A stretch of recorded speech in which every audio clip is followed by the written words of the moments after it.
Read Write Ink Phonics, Floppy's Phonics, and the brand new Essential Letters and Sounds.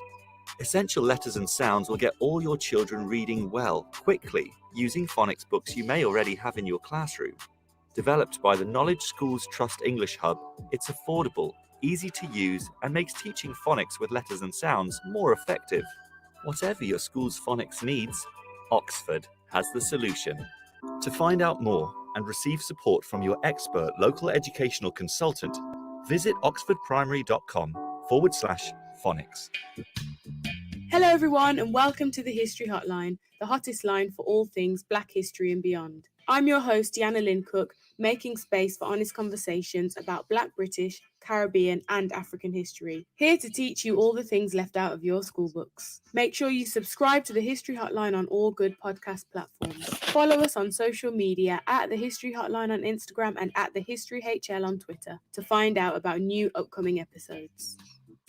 Do you struggle with people pleasing? Is it a constant battle managing different and difficult personalities?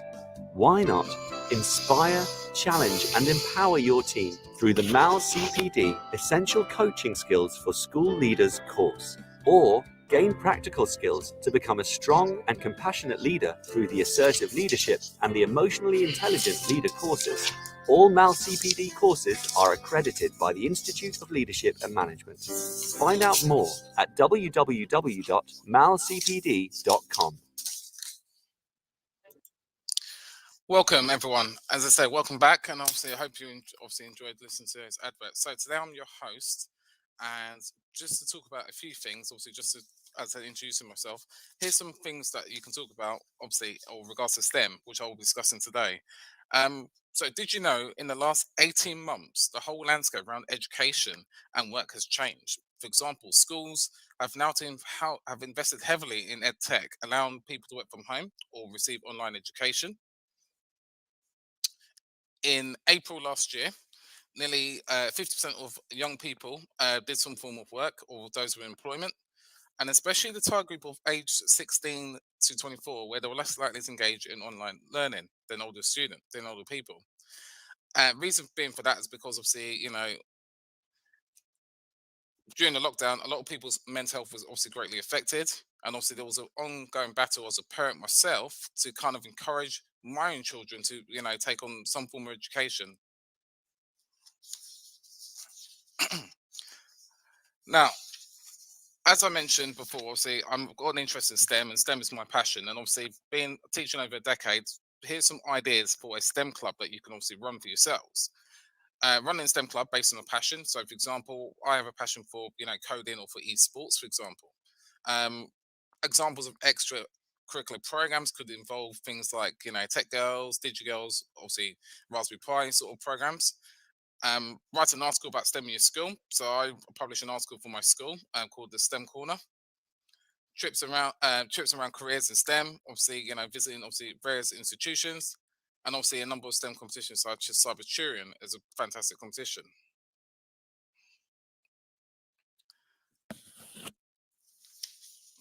So, as you know, it's Black History Month this month, and obviously my thing is proud to be me.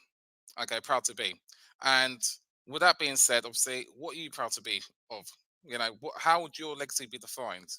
In regards to Black History Month, in regards to education, in regards to STEM. And I look forward to hearing your responses a little bit later on in the show.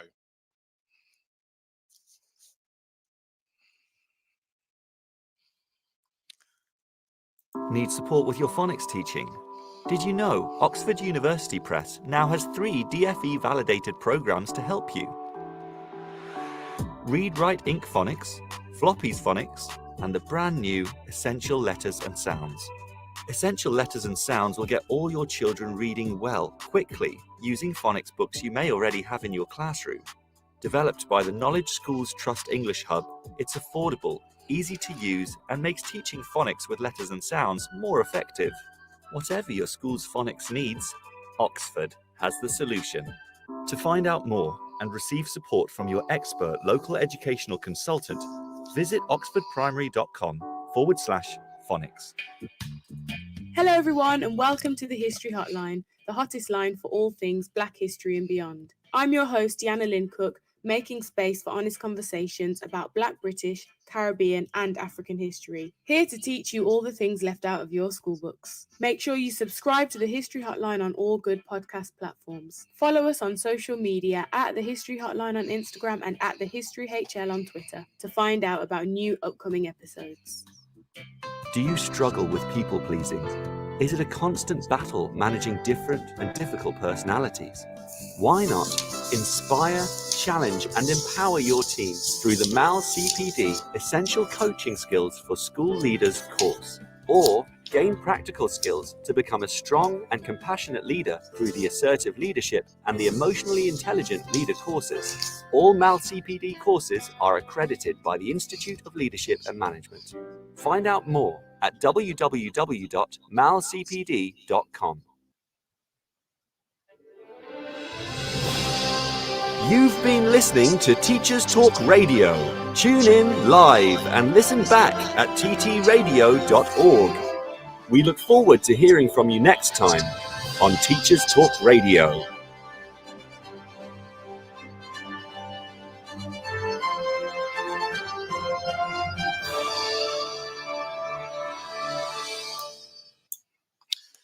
Now, I'd like to welcome my guests for today's show, and my guest is like myself, a love of STEM and love of all things science. So, I'd like to welcome my guest, and my guest for today is George Bream.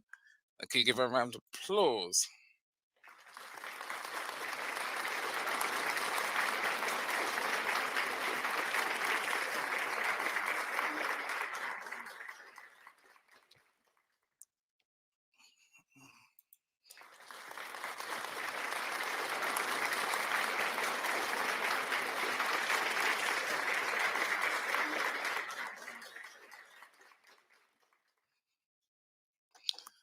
So, just hopefully our guest should be joining us shortly at 1:40. As I said, as you know, obviously today's live show is my first live show, and this is something obviously I've been looking forward to for a while. So, with that being said, I look forward to obviously receiving your calls, obviously at some point in the show today, if obviously you have access to the Teach Talk Radio's podcast for today.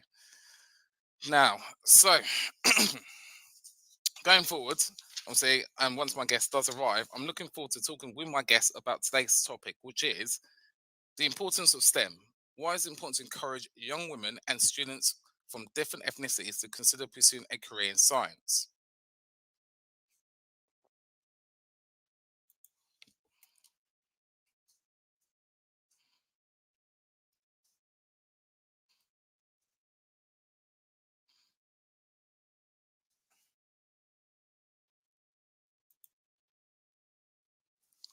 So, the question I put out, this is a question I put out to a lot of people because obviously, with that being said, obviously, I'm, a massive lover of STEM.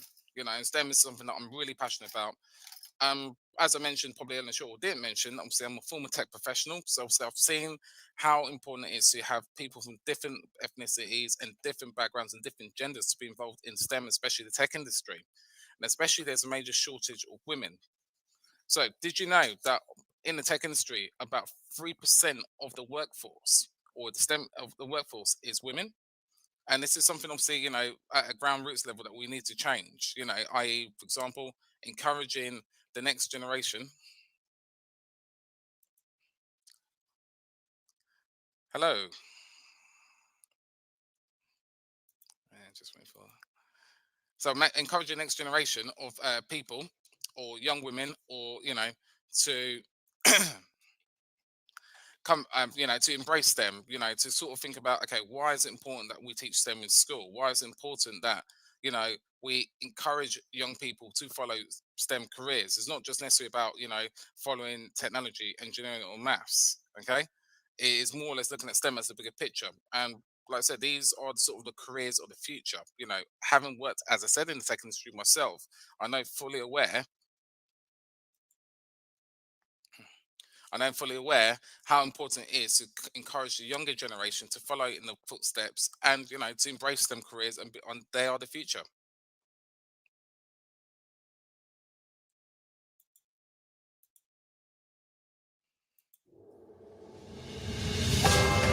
This is Teachers Talk Radio, and this is Teachers Talk Radio News with Megan Goods.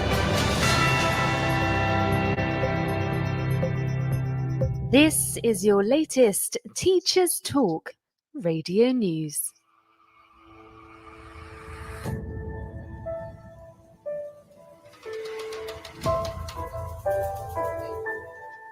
The government has laid out plans to make offering, advertising or providing essay writing services to university and college students for financial gain illegal. The new measure will be part of the Skills and Post-16 Education Bill, which hopes to transform further and technical education.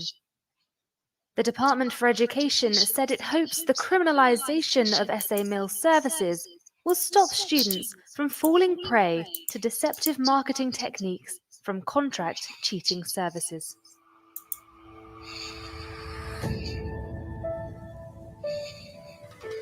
The latest coronavirus figures show that 204,000 students were absent in England last week due to contracting or having close contact with the virus. This equates to 1 in 40 students off school in England, up from 1 in 80 on September the 7th. Teaching unions have called the statistics grim and fear it is the unvaccinated status of the majority of 10 to 19-year-olds that is causing the rise.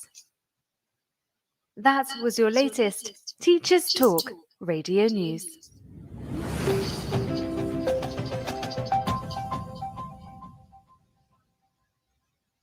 Need support with your phonics teaching? Did you know Oxford University Press now has 3 DFE validated programs to help you? Read Write Inc Phonics, Floppy's Phonics, and the brand new Essential Letters and Sounds. Essential Letters and Sounds will get all your children reading well, quickly, using phonics books you may already have in your classroom. Developed by the Knowledge Schools Trust English Hub, it's affordable, easy to use, and makes teaching phonics with letters and sounds more effective. Whatever your school's phonics needs. Now, I wish to introduce my host in today's show, which is Miss George Bream. Good afternoon, George. Can you hear me? I can hear you now. Can you hear me? I can hear you. Thank you for coming on the show. Thank you for coming on our first live show today. Hope you're well today. Oh, just a little bit stressed. That's fine. No worries. No worries. Welcome to have you on the show anyway. So obviously, I'm glad that you've tuned in today. So, George, I just want to talk to you about today's topic, which is also the importance of STEM and why it's important to encourage young women and students from different ethnicities to consider pursuing a career in science. So, my first question to you is this. Can you please tell us your name and a bit about yourself? Yes, so I am George Bream, and some people who know me already from Twitter know that I am a science teacher, mum, outdoor lover, avid shoe collector, and a slightly crazy lady in general. And my pupils definitely know me as that. That's fair enough. I mean, that's cool. That's obviously, there's nothing wrong with having a sense of humour, being a bit crazy. So, obviously, you mentioned your role in education, as a teacher. Can you tell us a bit more about your role, what your daily role involves? Of course I can, yeah. So at the moment, I'm actually working in the ASN sector, which for people in England would be the SEN sector. In Scotland, we call it the Additional Support Needs sector. And I'm a science teacher who, at the moment, I'm teaching first to fourth years, a range of courses from our broad general education in first to third year in Scotland, and then moving on to the national Scottish Qualification Awards in fourth year. We do National 2 to National 4 Science, which is a kind of combination of chemistry, physics and biology. So I've been here for about 4 years doing that, but I'm also the project leader for literacy. So my role varies in the school from day to day, but generally I'm in the classroom encouraging everyone to get into science and technology. But also I'm really keen on making sure that we are developing their confidence in literacy to back up that science education. Fantastic. Thank you very much. So my next question is this. Based on the topic we're talking about in today's show, what advice would you give to the next generation of young people in regards to studying and pursuing a career in science? It's such a huge question, isn't it? And when I was thinking about this question, I was trying to kind of gather what would I want to have been told, and that does come into your kind of next question to me. But at the moment, what I've written down is it's so much more than it is at school. And what I mean by that is science, technology, engineering, and maths. It's going to save our planet and save our world, really. And I keep hearing this kind of phrase that the careers don't exist now that the children are going to go on to do. But I think that was the same in my day when I was at school. And actually, women in particular have been trailblazing for years in science. And we just have to look at some of our, kind of, if we go back in time to Katherine Johnson, who was one of the first Black women to work in NASA as a scientist. I watched the Hidden Faces movie a lot in my class, which is looking at the Black women who were computers in NASA. So they were the ones who computed all the kind of mathematical and the geometry and the orbitals of the space flights. And Katherine Johnson was a trailblazer back then. And so I suppose my advice to young women and girls now is go for it.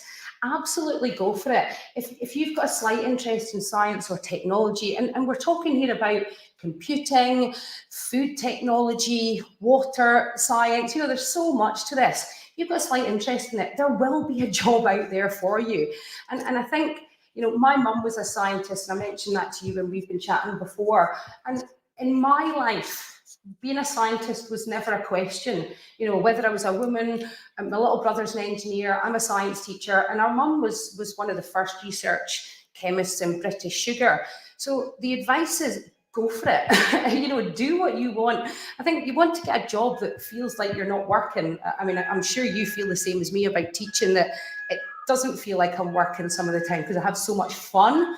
So if they want to continue that love of that tiny bit of science that they've been taught, or that little bit of computing, or games technology, developing games, there will be a job out there for them.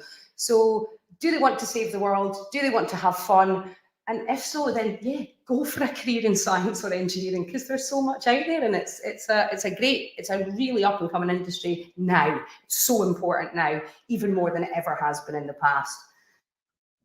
I mean, that's brilliant to hear. I was wondering, can you tell the listeners a bit more about your mother's legacy, please? Oh my gosh! Very keen to hear about that. Yeah, I mean, and I'll apologise now if I sound a little bit emotional, because it's actually would have been my mum's 73rd birthday today. And she was a great woman. I mean, she drove a lorry. She was a research chemist at British Sugar. She worked in Birdseye. I mean, some of the food that you guys will be eating now that are just commonplace on our plates. Crispy pancakes. That was one of the projects that my mum, and also my dad, was actually involved in developing. Mum was a research chemist, and in the 60s, it was quite unusual for a woman to go to university, let alone a woman to go to university to study science. But when I hear stories about my younger mum, she also had a scooter, and she used to drive about on her scooter, and that was quite unusual then. So I suppose I have come from, and the legacy that my mum has left me is that I don't have barriers in my way. I don't see barriers because my mum never saw barriers. She did what she wanted to do and was a strong, confident woman with it. I remember her driving her lorry. That was much later in her life when she had her own pet food wholesale business. And I used to go out in the lorry with her, and she'd call me her boss. And I just used to love it because there was, I'm going to quote, big hairy men who kind of just used to treat her the same as them, because she was a strong, independent woman who did what she wanted to do because she had a passion to improve her life and show me that I could also be a strong, independent woman and do what I want to do. And is that the advice that you would pass on to the young women in your science class these days going forwards? Oh, absolutely. Oh, absolutely. I mean, today on Twitter, I actually saw Barbie has even updated herself. Barbie has got a whole bunch of new characters who are based on some of our wonderful women out there that are doing great things. Now, you just have to look on any social media and you'll find them. Alyssa Carson, who's going to be one of the future Mars walkers. She's a young female who actually talks about going to Mars like I talk about going to Morrison's. I mean, and I just think, she's talking about things that are unimaginable to me as a 41-year-old woman. But in her world, why not go to Mars? and I think that's it. We have lived in a world where development. I mean, Scotland, why word science has been, we've led development in Scotland over history. And I think we can still grab that and say, yeah, let's do it, dream, because we are going to have to leave this planet. We are going to have to maybe go and find resources elsewhere. And maybe, this Alyssa Carson, maybe her family is going to be born on Mars. I don't know. But if you can imagine it, why not try and do it? No, and I agree with that 100%, and, as a father myself who has a daughter, it's very important that the importance of a role model, and I think for myself, obviously I've been very fortunate to grow up seeing a load of role models from the culture I come from, but I think having a daughter as a father is a game changer. It's made me realize that, there are many female role models around, obviously such as my wife who also works in the STEM field, obviously, teachers like yourself as well. And I think it's really, really important. And I think one of my passions is to sort of say to my daughter one day, she doesn't feel like she's only going to class studying a STEM subject, that there are many young women studying STEM subject, and she shouldn't be, discriminated against because she's a young woman studying a STEM subject. Absolutely, and you talk about role models, and I think that's a really important thing for us to show Black and ethnic minority role models in our class as well, because the faces of the people that the children see in class reflect what they think they're going to be able to then do in the future. So I think it's really important. I did a lesson the other day and we were looking at, I was just actually reminding myself of her name, and there was a female hijab wearer who became the first female firefighter. And, and if you actually Google first female hijab wearer and leave it there, you'll find that there's a first female judge who was appointed in 2020, it says here, and I just think to myself, wow, we're still seeing the firsts, the first women this, the first woman that, or the first Black person this, and I think, wow, why are we still in a world where the firsts are still happening? Do you know what I mean? I know what you mean. I mean, hopefully one day, maybe the generation that comes after us, will experience that. Maybe it wouldn't be a month to celebrate, one particular culture, be something that is done every day, And I mean, I say this as well. See, this goes for a number of days, such as International Women's Day. One day, I hope that it is a day that is not just a day that is celebrated every day, and I think that's very important. So I've got a question. I think that is important, that we don't just sort of token gesture these situations. So, your education for the whole year has this intertwined within it. It's not just this is, and okay, Black History Month is important, for example, or, STEM Week, or whatever the day or the week is. They are important for us to take a little bit of time to highlight on these issues. But I think you're right that we need to maybe think about more the intertwining of it as just a normal part of our school day. Rather than slotting things in for the sake of them. No, and I agree 100% with that statement. Honestly, So I've got another question for you. Think back to your 17-year-old self when you were in sixth form, in your days of sixth form. Based on our topic we're talking about today, okay, what advice, if you were the teacher and you're looking at your 17-year-old self now, standing in front of you, what advice would you give your 17-year-old version of your 17-year-old self about a career in science? Well, I mean, funnily enough, I had to go back to actually primary 7. So primary 7 for us is when I was 11. And I, at the time, wanted to be a pilot. And I said to my primary 7 teacher, who was a woman, I'd love to be a pilot. And I still remember this day very vividly, that she said, women can't be pilots. And from that day on, I remember kind of getting to the point where I go, actually, I'm going to do what I want to do, and I'm not going to listen to people telling me I can't. So, but what I also was thinking about was that I didn't ask questions of the career service when I left school and went to uni. I don't think I realised that there was a career service out there, that there was somewhere to find out about that I could get a job with the career, the qualifications I had, for example. And I remember once I did graduate, I went back up to where I come from, which was Buckie, which is right in the northeast of Scotland. I went to the job centre, and the job centre, I said, I'm here to help you, find a job. And they said to me, what experience have you got? So my experience of working at that time had been waitressing as a student to pay my way through university. So I says, well, I've got a 2-1 in geochemistry from St Andrews University, and I've been a waitress. So the woman then started to type in, right, well, we'll look for some waitressing jobs for you. And I was miffed. I sort of sat there and I said, but I've got a degree in geochemistry. And what I didn't understand, that was my local job centre in Buckie wasn't tailored for STEM jobs. I now realise that there are other places to go for jobs. So I suppose to my 17-year-old self, I would hope that teachers nowadays are able to signpost better to the careers that are available. They're able to get you into the right college course that suits you because you want to do something. And that maybe they, instead of sort of focusing on one tiny little skill, they can allow you to open up and explore that world of work, and because there's so much out there that I just had no idea what the jobs were. So as a 17-year-old female, I felt like I wasn't helped to find that information, and I didn't know where to find it. So careers, education and schools is improving massively.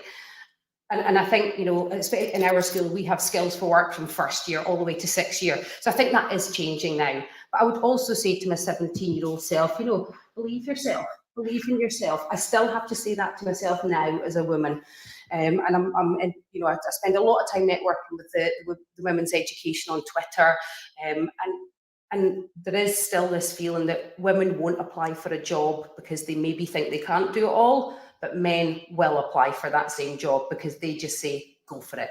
So women out there, girls out there, we are good enough. We don't have to feel guilty about saying, I am good enough. It's not arrogant, it's confidence. And I think that's, I suppose, the big piece of advice. Believe in yourself and have confidence, and don't allow anybody to put you down and make you feel second best, because you're not. No, and I think it's very important, like you've mentioned that, but also not feeling second best and talking about, obviously, you know, diverse representation in STEM. I mean, recently there's been an article that's come out by Sir Lewis Hamilton about his commission about, you know, encouraging the next generation of diverse teachers to, you know, STEM teachers from diverse backgrounds. Because I think that representation is extremely important, you know, for, you know, especially my children, you know, who are from a mixed background, and seeing someone who looks like them or looks similar to them, you know, in the classroom can inspire them, you know. And I think for the same for your children as well, you know, we live in a multicultural society, and I think it's important that we have role models on that. Yeah. We actually only have, I mean, I found an article that kind of shocked me a little bit.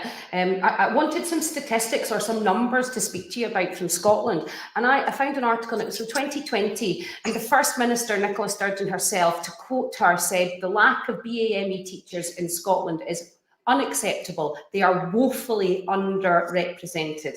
Now, then the number, 1.6% of teachers in Scotland are from BAME groups. How appalling is that?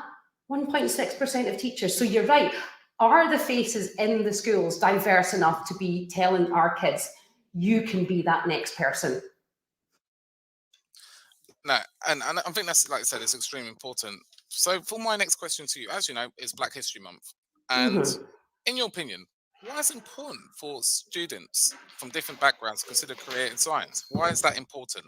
You know, what do you say to the student who is not who's from a diverse background, and they approach you and say, look, miss, I'd like to, you know, think about a career in science. What would you say to them? Why do you think that's important? Well, I think it's really important, doesn't it? It's not just about the careers in science, it's anywhere. I was doing some research on leadership recently, and one of the things that really kind of stuck in my head was the inquest into 9/11. And what they said was the CIA, the kind of security agencies in America and Britain, and they're too white. They are too white. And there's a very strong feeling that had there been a more multicultural staff within these security services, then the 9/11 disaster may not have happened, because you know, certain white people were looking at some of the images that came out very early on before the attack, and they didn't take it seriously. Now, that's obviously a very extreme example, but to me, that just it highlights that some of our world is full of a particular demographic of, you know, white middle-aged man who thinks in a particular way, and therefore our world is not getting more diverse at the top, in the STEM careers, in the leadership careers, in the government, in our schools. So the more variety we see on videos, on posters, in booklets, around the schools, then that then will lead to more people feeling comfortable to go and do what they want to do, because they'll know that it's okay. So again, what do I mean, in my class, I've got a couple of fantastic books. And one of them is 101 Awesome Women Who Transformed Science. And I love the front cover of it because it's got different coloured faces. And then another one I also like, The Mighty Women of Science, and that's the A to Z of extraordinary scientists. And again, you've got different races and different ethnicities expressed in this booklet. And it's from history as well, so it is showing that we have had these wonderful trailblazers, as I've called them, in the past. And I've mentioned some of them already, some of the ones that I think are just amazing. But we need more of that. So we need teachers showing, the people behind these stories and showing their faces. So girls like your wee girl, or a girl like my wee girl, can feel women can do this. Black and ethnic minority people can do this too, because they're seeing those faces and they're feeling comfortable that their world is represented. No, thank you for that. And like I said, that is a very uplifting statement that, it's important that representation is very important, and like you said, speaking to the next generation of young people, from diverse backgrounds, saying to them, like, it is equal to approach a career in science and nothing should hold you back. Yeah. So, obviously, my final question to you would be this, actually. Now, as you know, during the lockdown, we've all probably found, different activities, different things to keep us going. Okay? So, music's probably been a way to keep all of us happy for our mental health during the lockdown. And I think many of the listeners can agree on that. Yeah. So my question to you is, can you tell the listeners your recommended music track for the week? And why have you chosen that particular track? Oh, I couldn't pick a track, Joe. Oh my word, what a question to ask somebody like me. I have a brain that works at 1 billion miles an hour. The kids tell you when you come into my class, yeah, you'll know what's going on, but you'll have to keep up with me. So actually, this last couple of weeks for me have been really busy. There's been a lot going on, and just, well, like you guys down south as well, we're coming back from a summer holiday where we've spent the whole summer outside because we were being encouraged to, and we've come back into school and the masks are on for us anyway, and it's still really quite, I'm going to say COVID-y, what a word. We've got a lot of COVID stress going on in the school still, I feel. So I actually have an album that I used to listen to when I was 17, and maybe your question about what would I give the advice to my 17-year-old self, maybe that's why I thought about this. And it's an artist called Olive. And the album's called Extra Virgin, and it's just so chilled. It's a really kind of trancey, chilled out dance album, and it takes me right back to Tea in the Park in 1997 when I was a young, free and single and had none of the worries that I have to deal with today. And so if you're looking for just a chilled out album to really just take you down and help you forget and switch off that teacher brain, because as I say, if you're anything like me, you've got a brain that's juggling 1 billion things all at once. So Olive, Extra Virgin, fantastic tune. Now, well, that sounds like an amazing, tune or track, and something that also I'd recommend for the listeners of today who are listening to go ahead and look at various audio platforms to listen to. And I mean, like I said, I think music kind of helps us, as teachers, kind of just reset ourselves, to kind of feel happy, because like I said, the last 18 months has been a tough 18 months for all of us. We can't really sort of lie about that. We've all found our mental health being sort of pushed to the extreme, and even for myself, I got through the long days by listening to some of my favorite music tracks, some chilled music, and just I suppose being thankful that that obviously you haven't been you're not unwell with COVID, and B, just knowing that that there will be light at the end of the tunnel, and now obviously that light has happened, and we're all starting to go back to normal. Obviously, especially in England and maybe in Scotland, some of the restrictions have lifted as well, and it is something that we may have to live with. So, like I said, we're still getting used to, I suppose, being human again, being back in society. I think even just interacting with people again, and you'll have noticed it with your wee girl as well. Our young children have well, your daughter's lived our whole life pretty much in COVID, you know, in lockdown. And I think, you know, for our young children, they're seeing, my daughter now is just so used to people seeing people in masks that it's become her normal. And that's that makes me a little bit sad, you know, that she's grown half of her 3 years have been with people who have their face covered up. But yes, I do feel like you say, there is a bit of a light at the end of the tunnel. Jo, I'm loving hearing you as well. And I'm wondering, you know, we've talked about the fact that we've both got kids over our emails, and, you know, we've been saying, oh sorry for not replying, I was dealing with my child. So what are you doing with your little girl that's helping her be her and recognise that she's wonderful and she's good enough, even though she's only 2, because it starts at such a young age, doesn't it? Well, I mean, that's a very interesting question. I think the first credit will need to go out to my wife, actually, because my wife's been absolutely awesome during the lockdown, honestly. You know, I don't know how I would have survived without my wife, actually. You know, homeschooled the children, you know, sort of kept everything in order while I was teaching online. I think my daughter, during the lockdown, got used to me being at home quite a bit.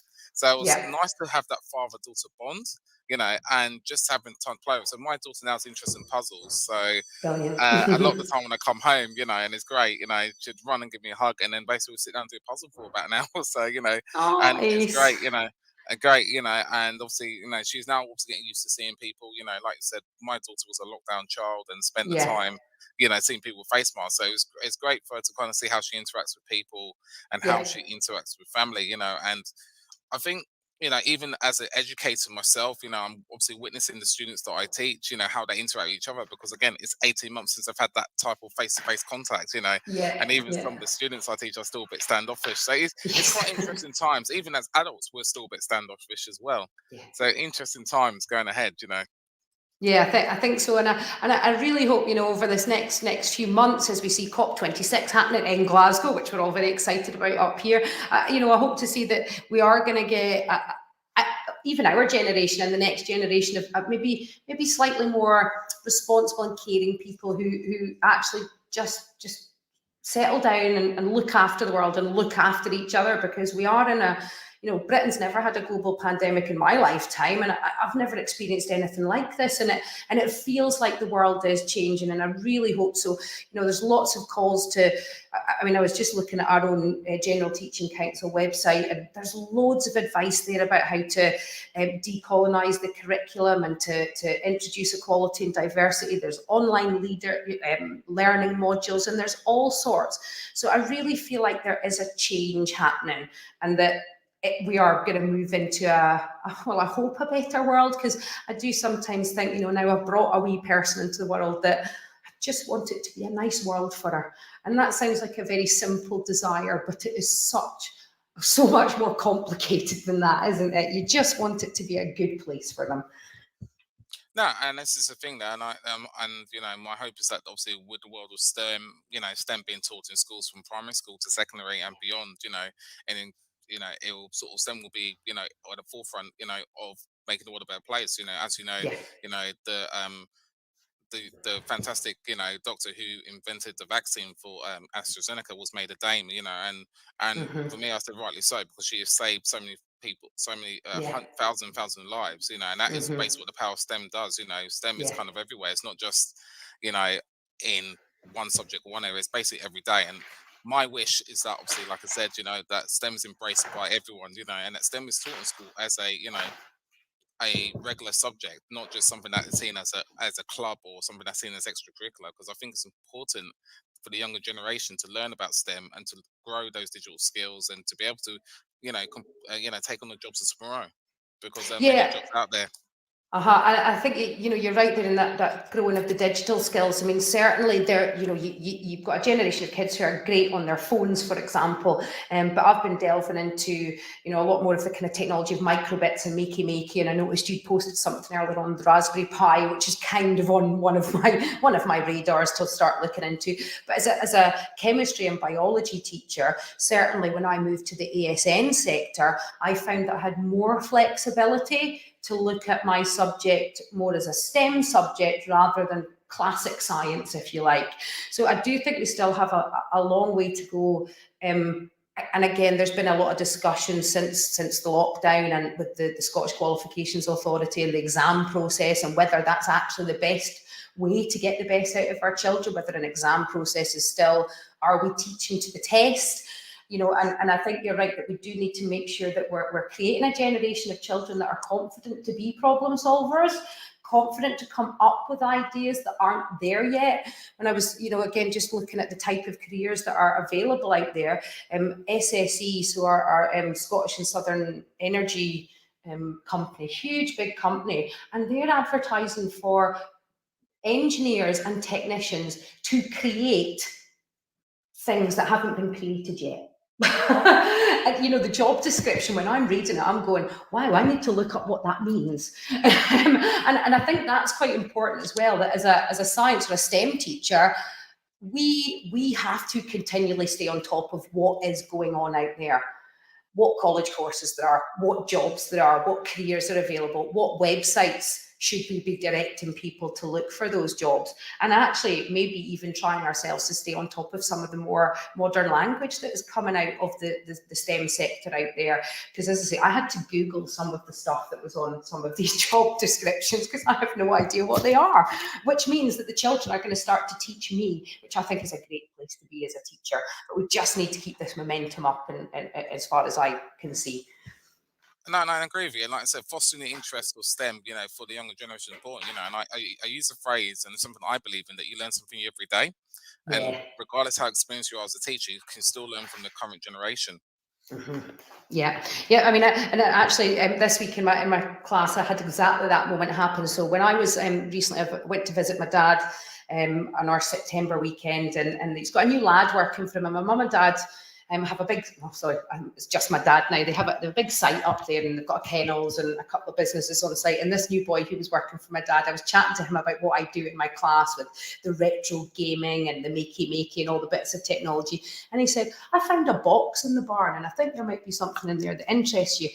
So I go in and I find a box, and it said Amstrad on it. And now I don't know how old you are, Joe, but this Amstrad to me is my CPC 464, a 1980s computer from when I was about 9. and this box, I didn't know what it was. So I knew it had something to do with this old computer. So I brought it to school, which is where the computer lives at the moment. And Damien in my 4th year class, who's a tech genius, looks at it, and he thought it was maybe an original modem. And then he had you could see his brain firing off, and he went, oh no, hang on, miss. Your CPC 464 is a colour computer. And I was like, sorry, what? I've only ever known this computer to run through a green screen. So my whole life, I thought our little computer was green. And it turns out this box that was found in my parents' barn 35 years later is a box that plugs it into a coaxial TV. So I happen to have a TV with a coaxial aerial still in it. And so we now have a colour computer. And I didn't know it was colour. So I think that conversation that Damien and I had was a wonderful STEM conversation, because it just showed that he has the history, the knowledge, but neither of us knew what this box did. And then together as teamwork, we worked it out. And now we have this fantastic resource in the classroom that everyone loves, even better than we did before. I think some of the class are listening just now, and they'll be moaning that I've given Damien a shout out and not the rest of them. So hello 4A, just get that in there before they moan at me. Hi Terence, Cameron, and everyone, Leah. But yeah, I think I'm not sure where I started that conversation really, but yeah, it's kids. They're so amazing. They're gonna fix the world, aren't they? They really are. No, and like I said, you know, I mean, you know, it's about learning new things every day about STEM. Even myself, who's been teaching for a certain number of years now, I'm still learning new stuff about STEM, and that's what I get excited about STEM and pass on next time to the next generation. You know, and you know, even now my son, you know, who's a primary school age, he you know, he's kind of into Minecraft now, you know, and that is kind of, you know, a massive thing, you know, within STEM these days now, learning about, you know, it's obviously part of the computer science curriculum, but teaching, you know, young people about the aspect of STEM, and obviously, for example, building a room to scale, for example, you know. Yeah, the Minecraft is on my list of CPD as well to do, because when I'm talking about the metals topic in particular, the kids are always saying things like, "Oh, I think I could do that on Minecraft." I think, and now I realise that I've been teaching about a blast furnace for years, and I could have just gone and played Minecraft with the kids, and all the learning is there. And so yeah, I think the learning new things every day, definitely, because I came into teaching 18 years ago now, so I kind of feel like I'm at the stage now where I need to be listening to the kids more than I maybe did before, because there's so much going on out there. And if I don't listen to them, my teaching doesn't stay up to date, and everything that we've just talked about doesn't happen. So yeah, definitely. So I'll be maybe emailing you about Minecraft and picking your brain about it if you know a little bit about it and you've got a kid using it. Yeah, no, exactly. I said it's just been a massive thing. In my school, for example, we're obviously talking about STEM when I was meeting the parents during the open evenings for the last couple of weeks. Yeah. I think they were talking about obviously Minecraft and talking about how much you're interested in. And I'm an esports leader, and one of the things that I'm looking to bring to my STEM club is is esports, especially Minecraft, because again, there's so much of an education value to it, and it's not just obviously it covers the whole spectrum of STEM as well. Not just science, maths, engineering, technology, computer science comes under that bracket as well. So there's so much you can learn from that, and take away from that.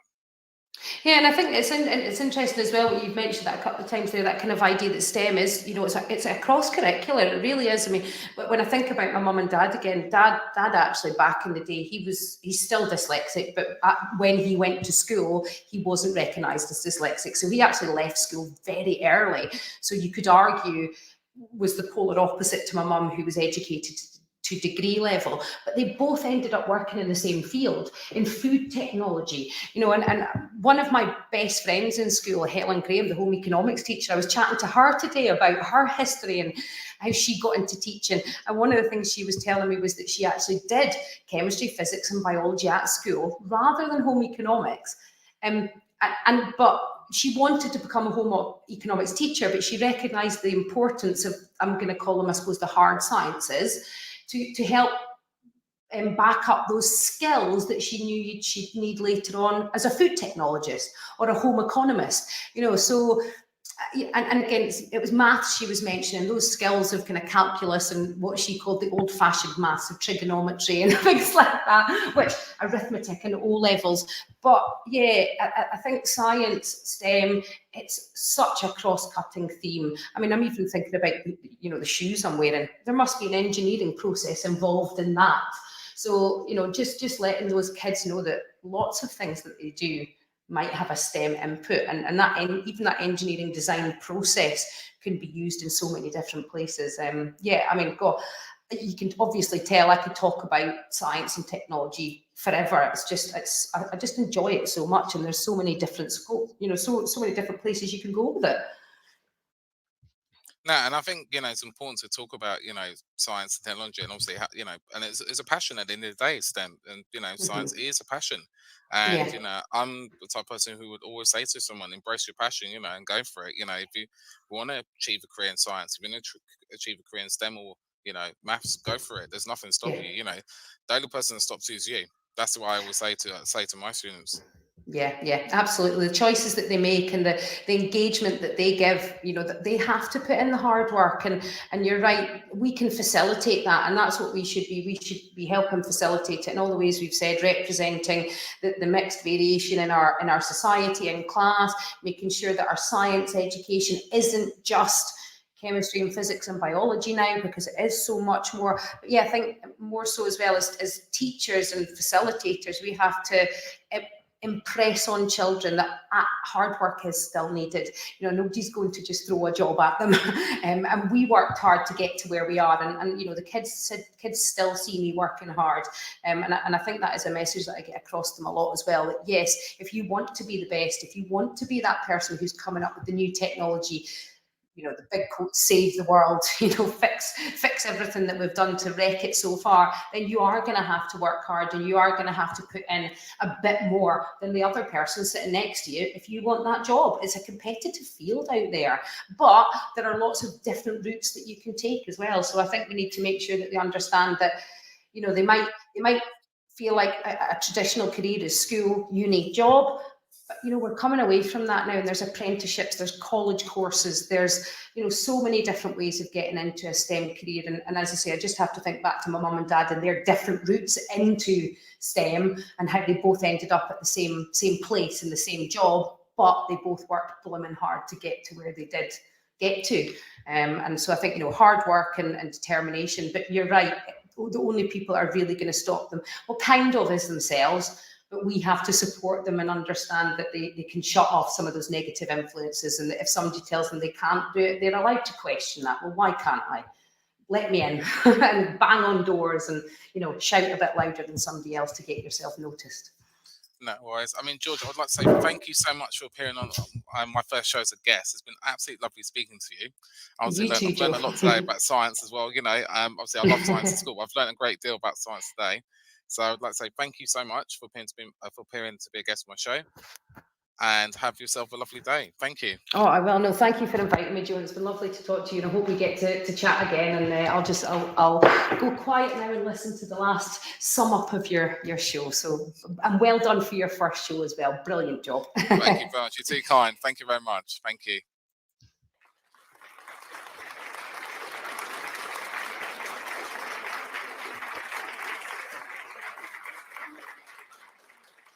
Need support with your phonics teaching?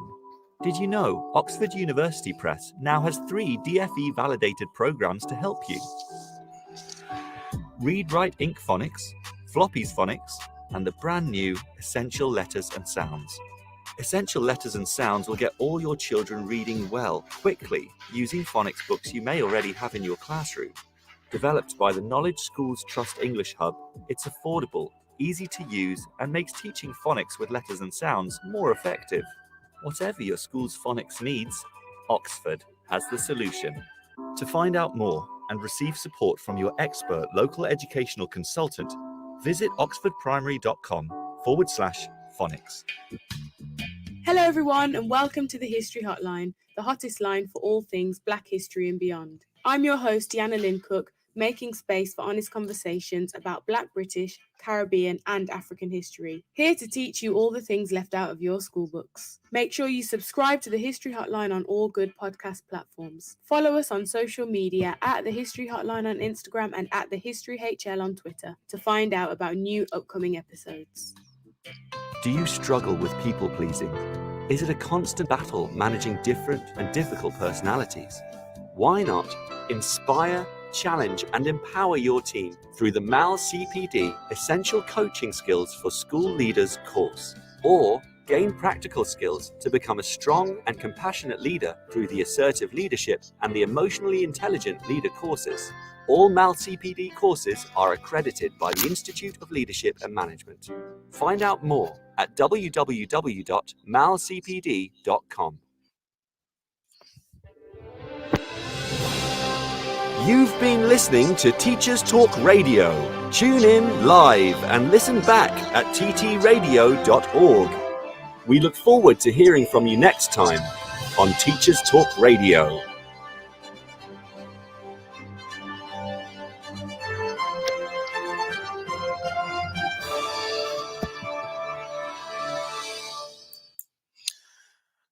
Well, ladies and gentlemen, I'd like to say a couple of thank yous. First and foremost, I would love to give an amazing shout out to the teachers of, or my colleagues, should I say, of Teachers Talk Radio. You're absolutely awesome, guys. Thank you so much for your support. I'd also like to give another shout out to all the staff and the students of Woodbridge High School who have supported me through my latest venture. Hashtag We Are Woodbridge, hashtag Team Woodbridge. I'd also like to give a massive thank you to George Breen for being on the show today to talk about all things STEM and science and why science is important based on our topic today. Also, I'd like to thank all the amazing parents and guardians who have supported their young people during the lockdown and also encouraged them to, have an interest in STEM and foster their interest in STEM. And finally, as I said, there's many listeners around, obviously in the UK and around the world. Thank you for tuning into my first show. Obviously, I look forward to hearing from you, obviously, in the next show, which takes place next Tuesday. And a massive thank you for myself. Thank you to all the listeners who have obviously, come. I was tuning to today's show. And what can I say? Thank you, thank you, thank you. Have yourself a fantastic day. As I said, it's Black History Month, so please, I'm going to say hashtag proud to be. always be proud to be whatever you are, in terms of, your success going forward. And I look forward to speaking with you next Tuesday. So thank you for your dying support. Obviously, have a fantastic day. Love to all of you. Take care of yourselves now.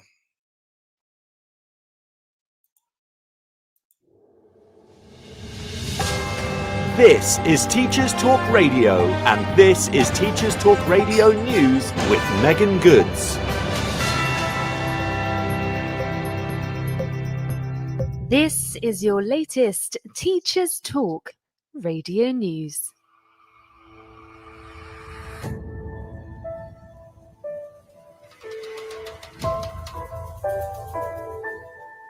The government has laid out plans to make offering, advertising, or providing essay writing services to university and college students for financial gain illegal.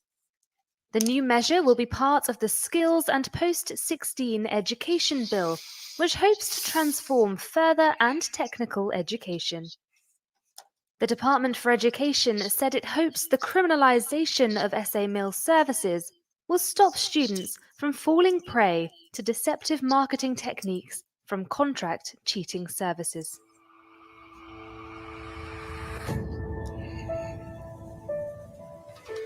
The latest coronavirus figures show that 204,000 students were absent in England last week due to contracting or having close contact with the virus. This equates to 1 in 40 students off school in England, up from 1 in 80 on September the 7th. Teaching unions have called the statistics grim and fear it is the unvaccinated status of the majority of 10 to 19-year-olds that is causing the rise. That was your latest Teachers Talk Radio News.